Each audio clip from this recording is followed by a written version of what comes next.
wabarakatuh. Waalaikumsalam warahmatullahi wabarakatuh.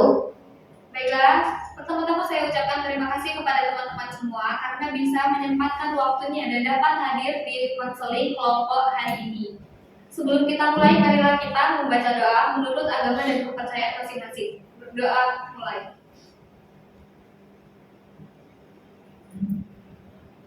Berdoa selesai.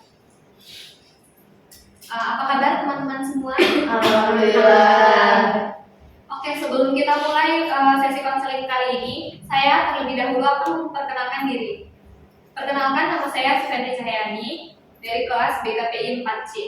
Nah, sesudah saya perkenalan, saya menginginkan teman-teman semua berkenalan terlebih dahulu. Boleh dari kakaknya? Saya izin perkenalkan diri buat teman-teman semua. Nama saya Evita Yulia dari BKPI kelas C.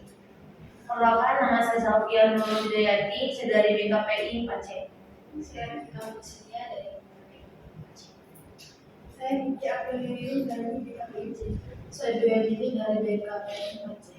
Saya Aminah Jaya 1 dari BKPI 4C. Oke, sebelumnya saya ingin bertanya, apakah teman-teman semua sudah mengikuti sesi konseling? Belum. Karena teman-teman semua belum pernah mengikuti sesi konseling, di sini saya akan menjelaskan apa sih itu sesi konseling dan ada apa aja di dalam sesi konseling. Oke, jadi di sini saya akan menjelaskan apa itu sesi konseling. Konseling adalah suatu layanan yang memberikan bantuan kepada seseorang klien untuk menyelesaikan sebuah permasalahan yang sedang dialaminya. Nah, di dalam sesi konseling ini terdapat 3 asas. Yang pertama adalah asas kerahasiaan, di mana saya dan teman-teman semua bisa menjaga rahasia-rahasia yang akan kalian ceritakan atau yang akan kalian ungkapkan. Dan yang kedua di sini ada namanya asas keterbukaan, di mana teman-teman semua bisa bebas mencurahkan isi hatinya tanpa rasa takut dan tanpa ada rasa cemas. Terus yang ketiga itu ada asas kesukarelaan, di mana teman-teman semua datang di sini tanpa ada paksaan. Apakah teman-teman datang ke sini tadi ada yang memaksa? Tidak. Oke, baik. Jadi kita mulai saja ya di sini untuk mencari di mana sih permasalahannya pada diri teman-teman masing-masing. Di sini boleh dimulai dari kakaknya. Kalau saya sih masalahnya karena sholat. Oke, untuk kakak selanjutnya? Saya sulit mengatur waktu. Oke, sebelahnya. Kalau saya sulit untuk bersosialisasi dengan teman-teman. Saya jadi Iya, terus sebelahnya? insecure, Bu. Kalau saya susah mengatur waktu. Oke, jadi dari permasalahan yang saya amati dari teman-teman ini, permasalahannya cukup unik-unik ya, di mana kalian mempunyai permasalahan yang berbeda-beda. Oke, mari kita bahas permasalahan ini, di mana siapa yang mau menceritakan secara detail tentang permasalahannya. Kalau dengan Kak kita. Oke, boleh.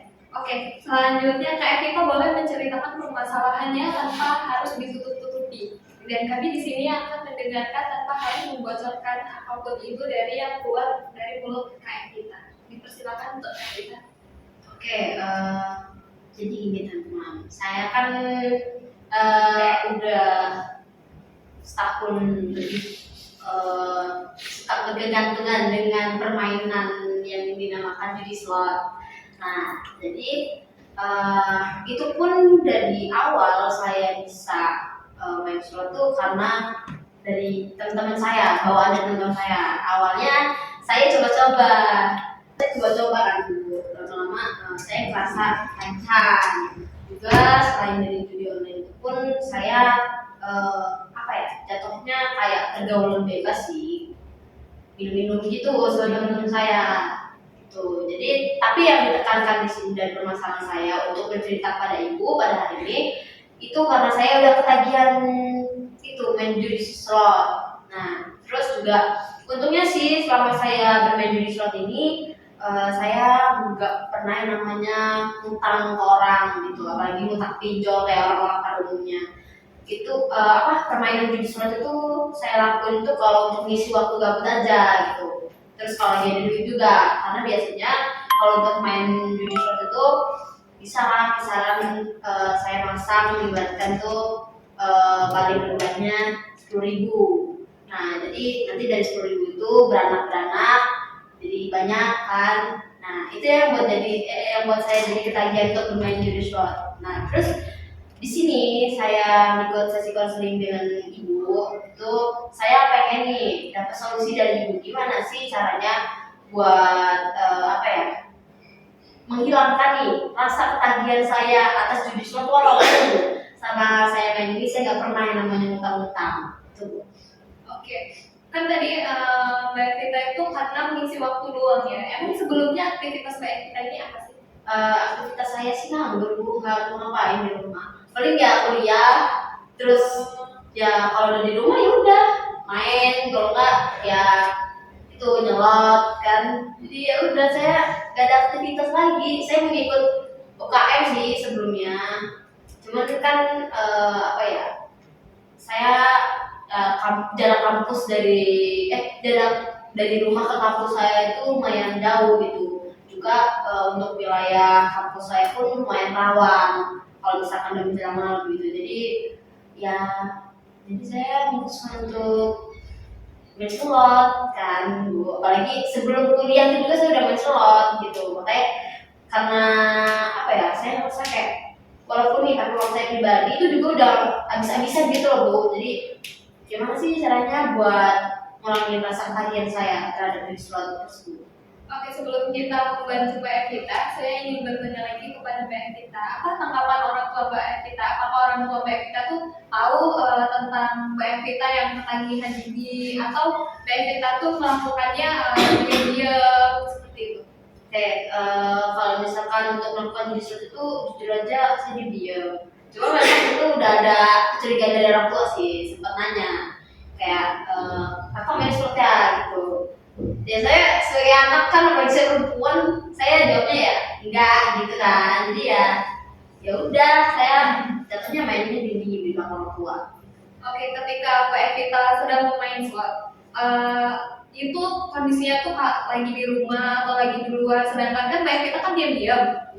Terus itu tuh kayak mana sih kalau punya pikiran kayak mana sih kalau orang tua saya tahu saya bakalan apa gitu, apa sanggup untuk menerima konsekuensinya?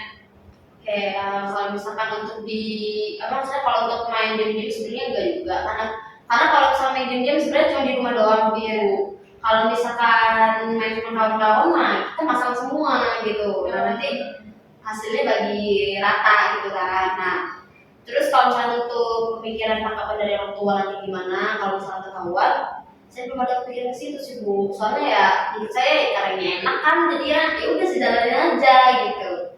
Oke, di sini saya meminta untuk teman-teman semua membantu menyelesaikan permasalahannya Mbak Evita. Boleh dari kakaknya? Boleh dari kakaknya? Apa sih yang Anda rasakan ketika Anda memasang slot gitu? Yang saya rasakan sih awal-awal tegangnya tak berapa kan, karena biasanya masang dulu pakai duit gitu, kalau nggak dapat nanti gimana gitu, uang saya hilang gitu kan. Tapi kalaupun dapet ya enak gimana, ya, saya senang, saya merasa senang gitu. Untuk kakaknya? Kan ini dapat nih, misal dapat dengan nominal yang lumayan tuh, itu uang yang didapat itu buat keperluan pribadi atau dikasih ke orang tua atau main slot lagi atau pasang lagi dengan nominal yang lebih gede biar keuntungannya itu lebih gede. Oke, kalau misalkan dari uang yang saya dapetin selama ini, saya nggak pernah sih ngasih orang tua karena saya tahu itu uang yang sudah haram ya, bukan uang halal yang saya hasilkan gitu. Terus kalau untuk uangnya saya gunakan untuk apa? Itu kalau untuk saya pribadi saya pakai buat apa ya, jajan makanan. Saya pakai untuk jajan-jajan kayak beli baju atau saya beli aksesoris atau saya pokoknya keperluan wanita lah gitu kan. Nah terus sisanya kadang saya pakai lagi buat nambah main slot gitu, Pasang lagi gitu. Tapi ya jujur aja kalau misalkan untuk main slot itu memang habis-habisan sih gitu. Nggak akan ada yang namanya bekas, kayak ibaratnya saya tabung gitu dari hasil slot tuh nggak akan bisa, atau entah dari diri saya nggak bisa kontrol atau tersimpan gitu. Oke, kalau untuk hak selanjutnya, Apa sih keuntungan dan kerugian manfaat itu?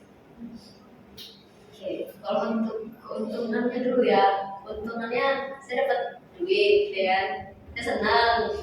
Nah, terus apa ya, kayak tiap kali main itu ibaratnya kayak kita warung gitu loh, warung ibarat kayak warung tiket lah kalau misalnya ini kan nonton gitu-gitu. Nah, itu sih keuntungannya. Terus yang kalau misalnya kerugiannya, ya uang saya habis kalau misalnya nggak menang gitu kan. Terus juga ya apa ya, kadang sih kayak misalnya nih saya beli barang dari hasil workshop itu, kadang barang saya juga nggak tahu tiba-tiba, maksudnya bukan hilang sih, lebih kayak ke karena perputaran untuk saya main slot gitu kan, kadang kan nggak ada duit gitu, saya jual di barang saya yang dari hasil workshop itu kerugiannya sih. untuk hak selanjutnya, Kan karena kamu tadi di awal, kamu bisa mulai main slot dari teman kamu di awal, kamu bisa main slot, itu kan dari teman kamu. Kira-kira teman kamu tuh ada yang suka slot atau emang rata-rata suka main slot atau emang ada yang nggak suka?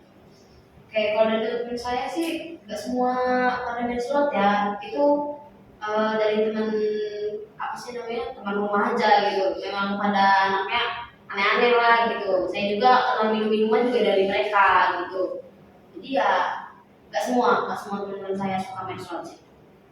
oke, untuk kayak kita ini kan teman-temannya tadi ya yang ngajak. Iya.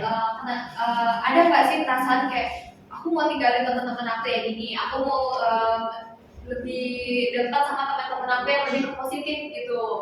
Ada nggak sih yang akan kayak gitu? Kalau misalkan untuk ngejauhin sebenarnya kayaknya nggak ada sih dari niatan, cuma saya pengen ngejauhin ini apa sih, ketagihan saya main slot ini sama minum sebenarnya gitu. Karena ya ibaratnya tuh kalau kata orang tuh ada yang ngomong apa ya, nggak semua yang kita anggap baik itu baik terus gitu kan, dan nggak semua yang kita anggap buruk juga buruk terus gitu kan. Jadi ya kalau misalkan saya mau join mungkin sih dari niatan, karena di lain posisi mereka ngajakin saya ke hal yang salah, saya sangat amati pergaulan antara mereka, karena ya bisa dibilang bergaul dengan mereka itu bukan hal yang kayak saya harus jadi orang lain, saya benar jadi diri saya sendiri. Iya. Oke, untuk selanjutnya udah tadi. Berapa sih nominal yang kamu dapat selama main slot ini? Nominal yang paling besar?